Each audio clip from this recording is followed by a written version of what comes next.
ಅವತ್ತು ಕೇಳ್ಬೇಕಾಯ್ತು, ಏನಕ್ಕೆ ದುಡ್ಡು ಕಟ್ತಾ ಇದ್ದೇನೆ, ಇನ್ನೊಂದು ಸಿನಿಮಾ ಮಾಡಕ್ಕೆ ಏನಕ್ಕೆ ಬರ್ತಾ ಇದ್ದೇನೆ ನೀನು ಅಂತ ಅವತ್ತು ಕಣ್ಣಿರ್ಲಿಲ್ವಾ? ನಿಮ್ಗೆ ದುಡ್ಡು ಬೇಕು ಅಂದಾಗ ಮಾತ್ರ ಕೊಡಿ ಕೊಡಿ ಕೊಡಿ ಕೊಡಿ ಅಂತ ತಗೊಂತೀರಾ? ಕೊಡಿ ಕೊಡಿ ಅಂತ ತಗೊಂತೀರಾ? ನಾನು ಕಷ್ಟ ಇದೆ ಸರ್, ನಾನು ಯಾವತ್ತು ಚೇಂಬರ್ಗೆ ಹೋದವನಲ್ಲ. ಕಷ್ಟ ಇವ್ನು ಈ ತರ ತೊಂದರೆ ಮಾಡ್ತಾ ಇದ್ದಾನೆ ಸರ್, ದಯವಿಟ್ಟು ಅವನ ಕರೆದು ಬುದ್ಧಿ ಮಾತು ಹೇಳಿ. ಚೇಂಬರ್ ಅಂತ ಇರೋದು ನಮಗೋಸ್ಕರ ಅಂತ ಅಲ್ವಾ ಚೇಂಬರ್ ಇರೋದು ಅಂತ ಹೋದ್ರೆ ಈ ಮಾತು ಕೇಳ್ತಾರೆ ಸರ್. ನಮ್ಮನ್ನು ಕೇಳ್ಬಿಟ್ಟು ಸಿನಿಮಾ ಮಾಡಿದೇನ್ರಿ? ದೊಡ್ಡವರು ಹೋದ್ರೆ ರಾಯಲ್ ಟ್ರೀಟ್ಮೆಂಟ್ ಬಾರಪ್ಪ ಅಂತ. ನಮಗೂ ಇದೆ ಸರ್, ದೊಡ್ಡ ಪೊಲಿಟಿಕಲ್ ಬ್ಯಾಕ್ಗ್ರೌಂಡ್ ಇದೆ ಸರ್, ನಮಗೂ ಸಿಕ್ಕಾಪಟ್ಟೆ ದೊಡ್ಡ ಪೊಲಿಟಿಕಲ್ ಬ್ಯಾಕ್ಗ್ರೌಂಡ್ ಸರ್ ನಮ್ದು. ನಾವೆಲ್ಲೂ ತೋರಿಸ್ಕೊಂಡಿಲ್ಲ ಸರ್. ದೊಡ್ಡವರು ಹೋದ್ರೆ ಬರ್ರಪ್ಪ ಕೂತ್ಕೊಳ್ಳಪ್ಪ. ಆ ವಿಚಾರದಲ್ಲಿ ಬಾಮ ಹರೀಶ್ ಸಾಹೇಬ್ರು ಇದ್ದಾಗ ನಮ್ಗೆ ಸಪೋರ್ಟ್ ಮಾಡಿದ್ರು ಸರ್. ನಾನು ಫಸ್ಟ್ ಅಲ್ಲೇ ಹೇಳಿದೆ ನಿಮಗೆ, ಅವರೊಬ್ಬರೇ ಸರ್ ನಮ್ಗೆ ಸಪೋರ್ಟ್ ಮಾಡಿದ್ದು, ಅವರೊಬ್ಬರೇ ಸರ್ ಸಪೋರ್ಟ್ ಮಾಡಿದ್ದು. ಮತ್ತೆ ಹಂಗಾದ್ರೆ ಏನ್ ಸರ್ ನಿರ್ಮಾಪಕನಿಗೆ ಯಾರು ಸರ್ ಬೆಲೆ ಕೊಡ್ತಾರೆ? ನಿರ್ಮಾಪಕನ ಯಾರಿಗಾದ್ರು ಫೋನ್ ಮಾಡಿದ್ರೆ ಏನಕ್ಕೆ ರಿಫರ್ ಮಾಡ್ತೀರಾ ನಮ್ಗೆ ಅಂತ ದುಡ್ಡು ಹಾಕಿರೋನ್ ಕೇಳಲೇಬಾರ್ದು ಸರ್. ಹಂಗಾದ್ರೆ ಇವ್ರನ್ನೂ ಕರ್ಕೊಂಬಂದ್ರು ಸರ್, ಇವ್ರನ್ನ ಕರ್ಕೊಂಬಂದು ಬೀದಿಗೆ ಬಿಟ್ಬಿಟ್ಟು ಹೋಗ್ಬಿಟ್ರು ಪಾಪ. ಇವ್ರೇನ್ ತಪ್ಪು ಮಾಡಿದ್ರು ಪಾಪ? ಎಲ್ಲೋ ಇದ್ರು ಚಿಕ್ಕಮಂಗ್ಳೂರಲ್ಲಿ ಅವರು ಸರ್. ಟ್ರೈಲರ್ ಲಾಂಚ್ ಈವೆಂಟ್ ಮಾಡಿದೆ, ಒಂದೇ ಒಂದು ಉದಾಹರಣೆ ಕೊಡ್ತೀನಿ.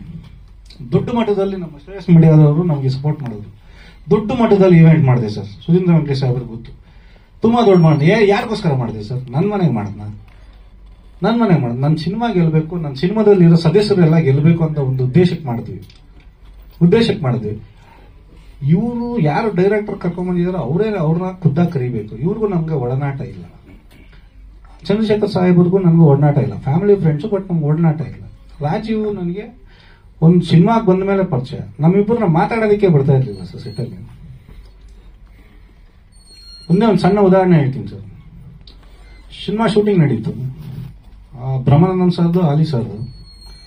ನನಗೆ ಒಂದು ಲಿಸ್ಟ್ ಕೊಟ್ರು. ಇದು ಮುಂಚೆ ನಮ್ಮ ಕನ್ನಡ ಇಂಡಸ್ಟ್ರಿಯಲ್ಲಿರೋ ಅಂತ ದೊಡ್ಡ ಕಲಾವಿದರಿಗೆ ಲಿಸ್ಟ್ ಕೊಟ್ರು. ಸರಿ ಸರ್ ಆಯ್ತು, ಇವ್ರು 25 ಲಕ್ಷ ಕೇಳ್ತಾ ಇದಾರೆ 5 ದಿನಕ್ಕೆ. ನಾನು ಕೇಳಿದೆ, ಏನ್ರಿ 25 ಲಕ್ಷ ಕೇಳೋದು ಏನ್ರಿ ಸಮಾಚಾರ, ಏನ್ರಿ ಇದು?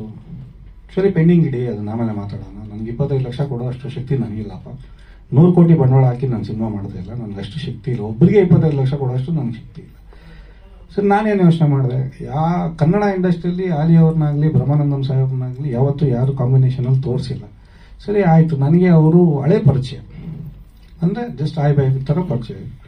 ನಾನು ಒಂದೇ ಮಾತು ಕೇಳಿ ಸರ್, ನಿಮ್ಮಿಬ್ಬರು ನಾನು ಸಿನಿಮಾದಲ್ಲಿ ತೋರಿಸ್ಬೇಕಂತಿದ್ದೀನಿ, ನನಗೆ ಸಹಕಾರ ಕೊಡಿ ಸರ್. ಒಂದೇ ಮಾತು ಸರ್, ನಮ್ಮವ್ರು ನಮ್ಗೆ ಯಾವತ್ತೂ ಸಹಾಯಕ್ಕೆ ಬರಲ್ಲ ಅನ್ನೋದಕ್ಕೆ ಇದು ಉದಾಹರಣೆ. ಅವರು ಹಿಂದೆ ಮುಂದೆ ಯೋಚನೆ ಮಾಡಿದ್ರು. ನನ್ನ ಫ್ರೆಂಡ್ ನಾನು ಕೇಳಿ ಸರ್, ಬಂದ್ರು ಸರ್, 6 ದಿನ ಶೂಟ್ ಮಾಡಿಕೊಟ್ರು ಸರ್, 6 ದಿನ ಶೂಟ್ ಮಾಡಿಕೊಟ್ರು ಸರ್. ಇವ್ರು ಕೇಳಿದ್ದು 25 ಲಕ್ಷ ಒಬ್ರಿಗೆ. ನಾನು ಅದೇ ಅಂತ ದೊಡ್ಡ ಕಲಾವಿದರುಗಳನ್ನ ಹಾಕೊಂಡು 3 ಜನ ಇನ್ಕ್ಲೂಡಿಂಗ್ ಮಂಜು ಪಾವಗಡನ ಸೇರಿ 3 ಜನ ಕಲಾವಿದರುಗಳನ್ನ ಹಾಕೊಂಡು 10 ಲಕ್ಷದಲ್ಲಿ ಮುಗಿಸ್ತೆ ಸರ್ ಶೂಟ್ನ. ಎಲ್ಲಿ ಸರ್ ನ್ಯಾಯ ನೀತಿ ಎಲ್ಲಿದೆ ಸರ್? ದೊಡ್ಡ ಕಲಾವಿದರು ಸರ್, ಅವ್ರಿಗೆ ಗೊತ್ತಿರುತ್ತೆ ಅವ್ರ ಪರ್ ಡೇ ರೆಮ್ಯುನರೇಷನ್ ಏನು ಅಂತ ಅವ್ರಿಗೆ ಗೊತ್ತಿರುತ್ತೆ ಸಾಹೇಬರಿಗೆ. ಅಂತ ದೊಡ್ಡ ಕಲಾವಿದರು ನಮಗೆ ಸಹಕಾರ ಮಾಡಿದ್ರು. ಇಲ್ಲಿಂದ ಕನ್ನಡದಲ್ಲೂ ಕೂಡ ನಮಗೆ ದೊಡ್ಡ ದೊಡ್ಡ ಕಲಾವಿದರು ತುಂಬಾ ಸಹಾಯ ಮಾಡಿದ್ದಾರೆ ಸರ್. ಎಕ್ಸಾಂಪಲ್ ಸುದೀಪ್ ಸರೇ ದೊಡ್ಡವರು ಸರ್. ಕನ್ನಡ ಇಂಡಸ್ಟ್ರಿಯಲ್ಲಿ ನಿಮ್ಗೆಲ್ಲರಿಗೂ ಗೊತ್ತಿರೋಂಗೆ ದೊಡ್ಡ ಪ್ಯಾನ್ ಇಂಡಸ್ಟ್ರಿ, ಅವರೇ ನಮ್ಗೆ ಸಪೋರ್ಟ್ ಮಾಡೋರು. ಅಂತ ದೊಡ್ಡ ತಾರಾ ಮೇಡಮ್ ಆಗಿರ್ಬೋದು, ಅವ್ರನ್ನ ನನ್ನ ಮಗನಿಗಿಂತ ಹೆಚ್ಚಾಗಿ ನೋಡಿದ್ರು ತಾರಾ ಮೇಡಮ್ ಅವರು. ಇವತ್ತು ಕಾರಣಾಂತರಗಳಿಂದ ಅವ್ರು ಬರೋದಕ್ಕಾಗಿಲ್ಲ, ಅವರು ಕ್ಯಾನ್ವಾಸ್ ಅಲ್ಲಿ ಇದ್ದೀನಿ ಅಂತ, ಇಲ್ಲಾಂದ್ರೆ ಬಂದಿರ್ತಾ ಇದ್ರು ಸರ್. ಬಟ್ ಡೈರೆಕ್ಟರ್ ಪ್ರತಿಯೊಂದು ವಿಚಾರದಲ್ಲೂ ನನಗೆ ದ್ರೋಹ ಮಾಡಿದ್ದಾನೆ ಸರ್. ಪ್ರತಿಯೊಂದು ವಿಚಾರದಲ್ಲೂ ಕಮಿಷನ್ ಸರ್. ಪ್ರತಿಯೊಂದು ವಿಚಾರದಲ್ಲೂ ಒಂದು ಸೆಟ್ ಹಾಕಬೇಕಾದ್ರೆ, ಈ ಡ್ರಾಮಾ ಸೆಟ್ ಆದಾಗ ಅದಕ್ಕೆ ಅಂತ ಒಂದು 4 ಲಕ್ಷ ರೂಪಾಯಿ ದುಡ್ಡು ಕೊಟ್ಟು ವರದಾಚಾರ ಅಲ್ಲಿಗೆ ಪ್ರೆಸ್ ಮೀಟ್ ಮಾಡಿದ್ರು. 4 ಲಕ್ಷ ಕೊಟ್ಟೆ ಸರ್. ಏನು ಡ್ರಾಮಾ ಸೆಟಪ್ಗೆ ತರಬೇಕು, ದುಡ್ಡು ಬೇಕು. ಎಷ್ಟಪ್ಪ drama setup sir? 4 lakh advance ಕೇಳ್ತಾ ಇದಾರೆ. 1 ಲಕ್ಷ ರೂಪಾಯಿ ಆಗುತ್ತೆ ಸರ್. 1 ಲಕ್ಷ ರೂಪಾಯಿ ಹಾಕಿದ್ರೆ ದೊಡ್ಡ ಡ್ರಾಮಾ ಆರ್ಟಿಸ್ಟ್ಗಳೇ ಬಂದ್ಬಿಡ್ತಾರಲ್ರಿ. ನಮ್ಗೆ ಗೊತ್ತಿಲ್ಲದ, ನಾವು ಹಳ್ಳಿಗಳ ಕಡೆ ಡ್ರಾಮಾ ಆಡಿಸಿದೀವಿ, ನಮ್ಗೆ ಗೊತ್ತಿಲ್ಲದೆ ಇರೋದೇನು. ಸರಿ ಆಯ್ತು, ಅದನ್ನ ಕೇಳಿದ್ವಿ ಎಷ್ಟು ಬಜೆಟ್ ಏನು ಅಂತ. ಮೈಸೂರಿನಿಂದ ಡ್ರಾಮಾ ಆರ್ಟಿಸ್ಟ್ ಕಂಪ್ನಿಯಿಂದ ತರಿಸಿದ್ವಿ 17,000 ರೂಪಾಯಿ, ಅವ್ರ ಟ್ರಾನ್ಸ್ಪೋರ್ಟ್ ಎಲ್ಲ ಸೇರಿ.